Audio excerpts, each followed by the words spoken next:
Regional ring road నిర్మాణాన్ని 3 ఏళ్లలోపే పూర్తి చేసి వినియోగంలోకి తీసుకురావాలని రాష్ట్ర సర్కార్ టార్గెట్గా పెట్టుకుంది.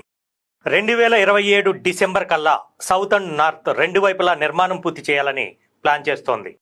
2-3 నెలల గ్యాప్లోనే ఇరువైపులా పనులు మొదలు పెట్టడమే కాకుండా సమాంతరంగా పనులు చేయటం పైన ఫోకస్ పెట్టింది.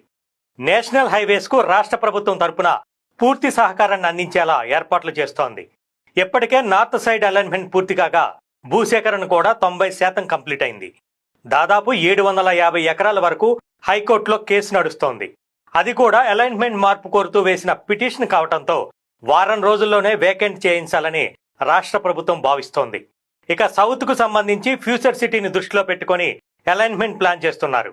అది పూర్తి కాగానే కేంద్ర మంత్రి నితిన్ గడ్కరీని కలిసి రీజనల్ రింగ్ రోడ్డు పనులను వేగంగా పూర్తి చేసేలా ప్రభుత్వం తరపున యాక్షన్ ప్లాన్ అందివ్వనున్నట్లు తెలుస్తోంది.